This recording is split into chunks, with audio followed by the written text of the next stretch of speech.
இருக்கிற இடங்களிலே ஒரு நிமிடம் தலைகளை தாழ்த்தி ஜெபம். மகா இரக்கமும் கிருபையும் அன்பும் நிறைந்தீர்கள் அன்பின் பரலோக பிதாவே, உம்முடைய நேச குமாரனாக இயேசு கிறிஸ்துவின் நாமத்தினாலே பரிசுத்த ஆவியின் ஒத்தாசையோடு உங்க சமூகத்தில் வருகிறோம் அப்பா. இப்படிப்பட்டதான ஒரு நல்ல நேரத்தை பாக்கியத்தை ஸ்லாக்கியத்தை நீங்க எங்களுக்கு தந்ததுக்காக ஸ்தோத்திரம். உங்க அன்பிற்காக நன்றி, உங்க கிருபைக்காக நன்றி. இது மட்டும் நடத்தின தேவன் நீங்க நடத்தினீங்க வல்லவரா இருக்கிறதற்காக ஸ்தோத்திரம். தொடர்ந்து உங்க கிருபையின் ஆளுகைக்குள்ள ஒப்பு கொடுறாங்க, நீங்க பொறுப்படுத்தி நடத்திக்கொள்ளுங்க. எல்லா துதி கன மகிமை அனைத்தும் ஒருவரைக்கு செலுத்திக்கிறேன். சரணாகிய இயேசு கிறிஸ்து மூலம் ஜெபிக்கிறேன். ஜெபம் கேட்கும் எங்கள் ஜீவனுள்ள நல்ல தகப்பனே, ஆமென். பிரைஸ் தி லார்ட், அல்லேலூயா. எனக்கு அருமையான தேவனுடைய பிள்ளைகளே, இந்த நல்ல நாளிலே மீண்டும் ஒரு முறை சங்கீத பகுதி வாயிலாக உங்களை நான் சந்திப்பதிலே, ஆண்டவருடைய வார்த்தையை தியானிப்பதிலே நான் மிகுந்த மகிழ்ச்சி அடைகிறேன். நல்லவர், ஆமென். Praise the Lord. இந்த சங்கீதத்தில் ஒரு அருமையான வார்த்தை இருக்கிறது. தாவீது தேவனை விரும்புகிற நேசிக்கிற ஜனங்களுக்கு ஒரு நல்ல அறிவுரை சொல்லியிருக்கிறதான ஒரு சங்கீதம். இந்த சங்கீதத்தில் பார்த்தோமே ஆனால் எனக்கு அருமையான தேவனுடைய பிள்ளைகளே, தாவீது தன்னுடைய நெருக்கத்தின் மத்தியில, கஷ்டத்தின் மத்தியில நடந்ததான ஒரு சில காரியத்தை இங்கே குறிப்பிட்டு இருக்கிறதை நாம் பார்க்கிறோம்.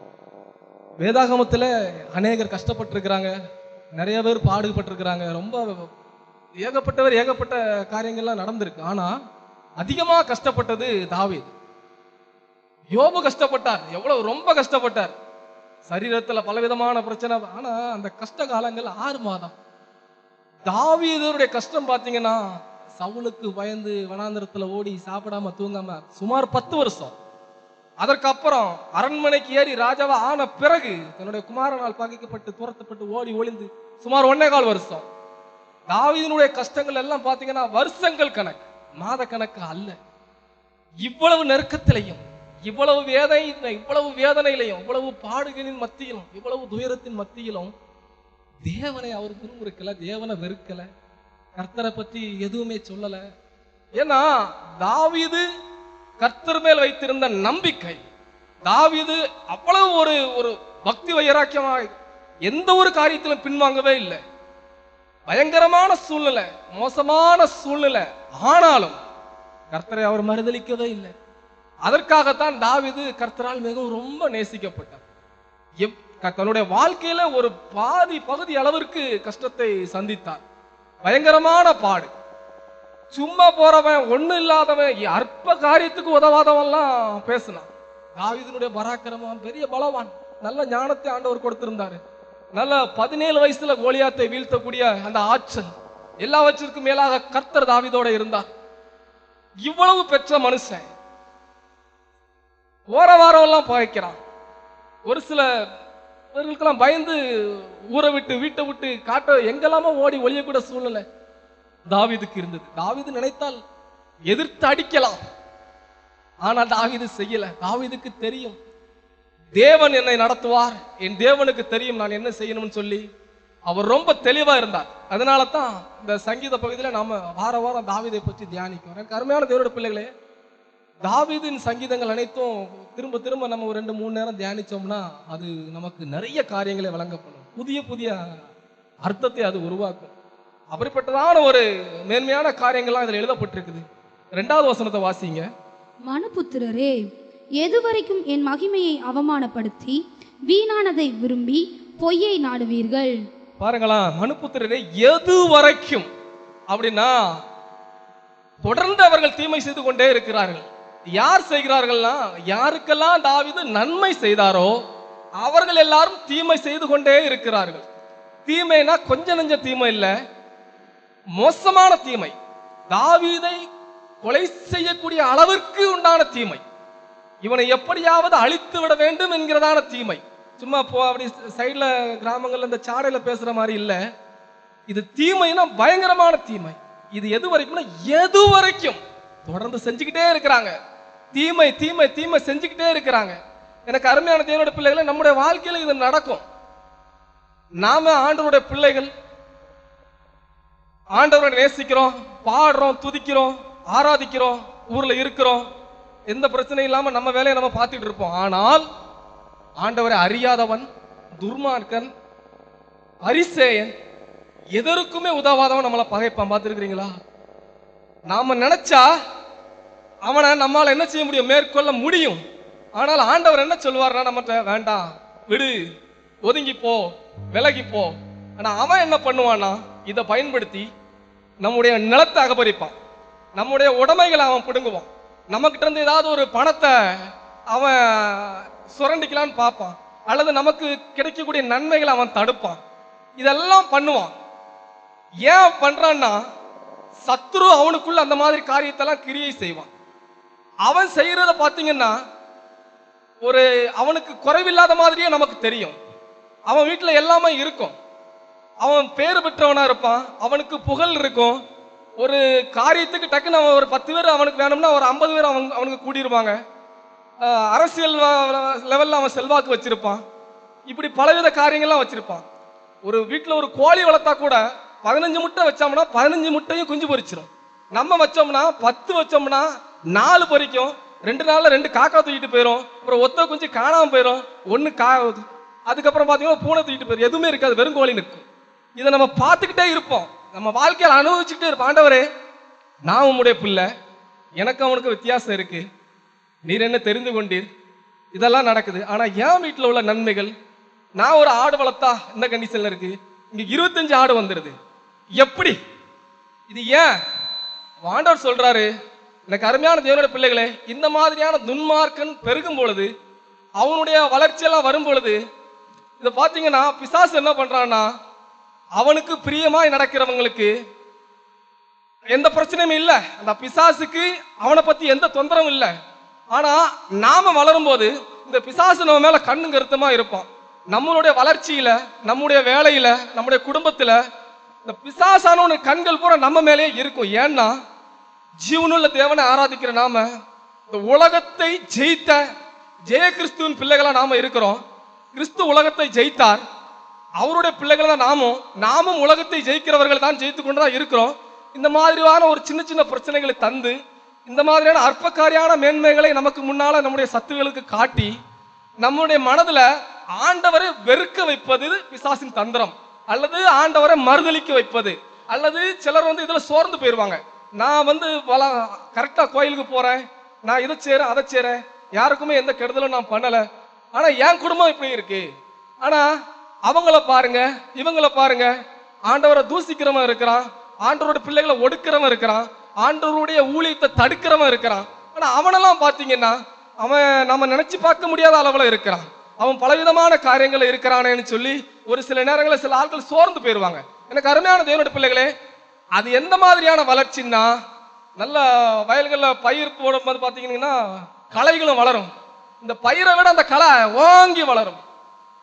பயிர் சின்னதா இருக்கும், களை பெருசா இருக்கும். அதற்கு ஒரு நாள் வரும், களை எடுப்பாங்க. சின்னதாக இருந்தாலும் பயிரை விட்டுருவாங்க, எவ்வளவு பெருசா இருந்தாலும் அந்த களையை பிடுங்கி தூர எரிஞ்சிருவாங்க. அது பிடுங்கி அது அக்னியிலே போடப்படும். இதுதான் இந்த மாதிரியான சத்துரு இந்த மாதிரியான காரியத்தை வைத்துக்கொண்டு தேவனுடைய பிள்ளைகளுடைய மனதுல ஆண்டவரை முறுமுறுக்க வைப்பது, அல்லது ஆண்டவருக்கும் இவர்களுக்கு உண்டான உறவை கொஞ்சம் அப்படி விரிசலாக்கி விட்டுருவான். இந்த மாதிரி தாவீதுகிட்ட பிசாசால பண்ண முடியல. இந்த காரியத்துக்கு தாவீது ரொம்ப தெளிவா இருந்தார். இதனால தான் தாவீதுக்கு இவ்வளவு போராட்டம், இத்தனை வருஷ காலம் பிரச்சனை.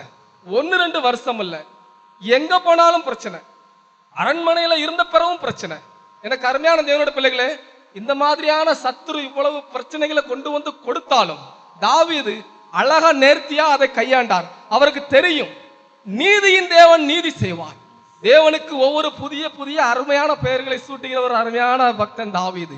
நீதியின் தேவனே, அவருக்கு தெரியும், நெருக்கத்தில இருந்தேன், நிர்விசாலம் உண்டாக்கினீர், நீதியின் தேவனே அப்படின்னு சொல்லி அவருக்கு தெரியும், நீதியின் தேவன் எனக்கு நியாயம் செய்வார் என்று. தாவீது முழுசா தேவனையே நம்பி இருந்தார், வேற யாரையும் நம்பல, வேற யாரையும் பார்க்கல, வேற எதையும் எதிர்பார்க்கவும் இல்லை. தாவீதுக்கு தெரியும், என்ன நடந்தாலும் என் தேவன் என்னை கைவிட மாட்டார். ஏன்னா தாவீது அபிஷேகம் பண்ணப்பட்டவன், அழகா தேவனால் அழகாக நடத்தப்பட்டவன், தேவன் ஆத்மாவோடு அழகா அவர் பேசக்கூடிய ஒரு நபர், ஒரு நல்ல அற்புதமான மனிதர். அப்பேற்பட்ட தாவீதை சோதிப்பதற்காக சத்துரு இந்த மாதிரி பல காரியங்களை, பல பிரச்சனைகளை கொண்டு வந்து பார்த்தான். அதற்கு தாவீது இடம் கொடுக்காத காரணத்தினாலேயே தாவீது வர வர பலத்தான். அவன் செய்வதை எல்லாம் ஆனா கர்த்தர் விட்டு கொடுக்கல.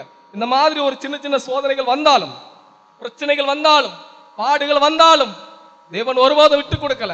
அதே போல நம்முடைய வாழ்க்கையிலும் வரும் பிரச்சனை போராட்டம். ஏன்னா இந்த உலகத்துக்கு உரியவங்க நாம அல்ல, இந்த உலகம் நமக்குரியது இல்லை. இந்த உலகத்துல அதற்காக நாம வெறுமையா இருக்க வேண்டிய அவசியம் இல்லை. இந்த பூமியும் அந்த நிறைவும் இதில் ஆசீர்வாதம் ஐஸ்வர்யம் அனைத்தும் கர்த்தருடையது. கர்த்தர் அதை எனக்காக உண்டாக்கினார். எல்லாரும் சொல்லணும், எதற்காக? நான் அதை ஆண்டு கொள்ள, அனுபவித்துக் கொள்ள, சுதந்திரத்துக் கொள்ள. ஆமென். அதற்காக நாம் வெறுமையானவர்களா அல்ல. ஆனாலும் இந்த உலகத்துல இருக்கிற மற்ற பிசாசானவன் நமக்கு அக்கம் பக்கத்தில் இருக்கிற மனிதர்கள் மூலமாக பலவிதமான விதைகளை தூவான். நமக்கு எதிராக பல விதமான காரியங்களை செய்ய அவன் முற்படும் பொழுது, அக்கம் பக்கத்துல நமக்கு பிரச்சனைகள் போராட்டங்கள் வரும் பொழுது, வேலை ஸ்தலங்கள்ல நமக்கு பிரச்சனைகள் இருக்கும் பொழுது, படிக்கிற இடங்கள்ல மற்ற காரியங்கள்ல எல்லாம் ஒரு சில போராட்டங்கள் வரும் பொழுது, அந்த பிரச்சனைய போராட்டங்களை நம்ம அதையே நினைச்சிட்டு ரொம்ப கவலைப்பட்டுட்டு இருக்காம அதையெல்லாம் தூக்கி ஒரு ஓரமா வச்சுட்டு, இந்த இவ்வளவு பிரச்சனைகளையும் பாத்தீங்கன்னா தாவீது எதையுமே கண்டுக்கல. அவருக்கு தெரியும் தேவன் இங்க எவ்வளவு தீமை செஞ்சாலும் அதை நன்மையாக மாற்றக்கூடிய ஆற்றல் உடைத்தவர்.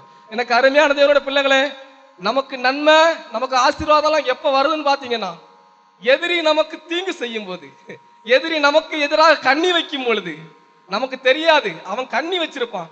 ஒரு பெரிய ஆசீர்வாதமா மாறி அது இங்க வந்து நிற்கும். இது எனக்கு இந்த ஆசீர்வாதம் எப்படி நடந்தது எனக்கு தெரியாது, என் எதிரியால் நடந்தது. ஹல்லேலூயா. இதுதான் எதிரி செய்வான். அவன் எப்படியாவது அழிக்கணும்னு நினைப்பான். தாவீது வர வர பலத்தான், எப்படியாவது இவங்கள இந்த இதோட முடிச்சிடணும் நினைப்பான். இவன் வியாபாரத்தை கெடுத்துடணும், இவன் தொழிலை முடிச்சிடணும், இந்த ஊரை விட்டு கிளப்பிடணும், இவன் இடத்தை புடுங்கிடணும் அவன் நினைப்பான்.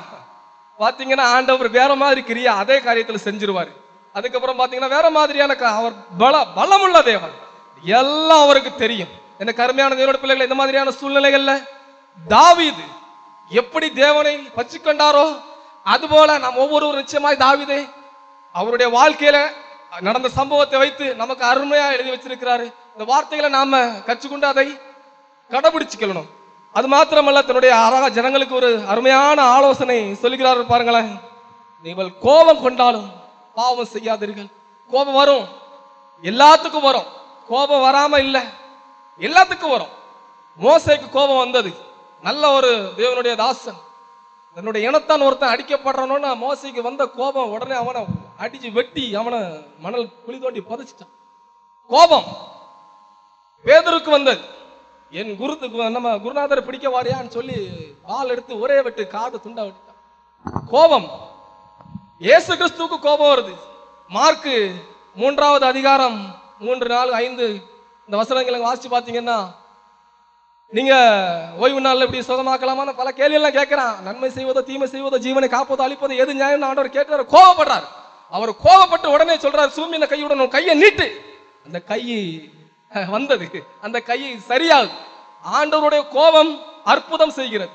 ஆனால் மற்ற மனிதர்களுடைய கோபம் அது கொலை செய்ய வைக்கிறது. எனக்கு அருமையான தேவனுடைய பிள்ளைகளே, அதனால தாங்க அழகா தாவீது தன்னுடைய ஆண்டவரை விரும்புகிற நேசிக்கிற பிள்ளைகளுக்கு சொல்றாரு, நீங்கள் கோபம் கொண்டாலும் பாவம் செய்யாதீர்கள். கோபமே கொள்ளாதீங்கன்னு சொல்லல, ஏன்னா அது வந்துருது. நாமளும் மனிதர்கள் தான். எவ்வளவு கோபம் வந்தாலும் பாவம் செய்யாமல், தாவீதை போல அவர் எவ்வளவோ பாடுபட்டிருக்கிறார், கஷ்டப்பட்டிருக்கிறார். அவரை போல கஷ்டப்பட்டவங்க இல்ல. ஆனால் ஒரு நல்ல தேவனுடைய மனிதன். தவறுகள் நடந்தது, ஆனாலும் தேவனோடு அழுது ஒப்புரவாகி, ஆண்டவரே என்னுடைய பாவத்தை மன்னியும் என்று மனங்கசந்து அழுது என்னுடைய பாவத்தை எல்லாம் அறிக்கையிட்டு மீண்டும் ஆண்டவரோடு ஒரு புதிய உடன்படிக்கையை ஏற்படுத்துகிறதான ஒரு நல்ல மனிதன். அவரை போல அவருடைய வாழ்க்கையில் நடந்த அந்த சம்பவங்களை போல அதிலிருந்து நாம நிறைய பாடங்களை கற்றுக்கொண்டு ஆண்டவருக்காக ஜீவிப்போம். கர்த்தர் நல்லவர். கர்த்தர் உங்களை ஒவ்வொருவரையும் ஆசீர்வதிப்பாராக. ஜெபம். எங்களை நேசிக்கிறீங்க அன்பின் பரலோக பிதாவே, இந்த நல்ல நேரத்துக்காக ஸ்தோத்திரம் ஆண்டவரே. உங்களுடைய நாமம் ஏற்பட்டதற்காக ஸ்தோத்திரம். உங்க கிருபை எங்களோடு இருந்ததுக்காக நன்றி ஆண்டவரே.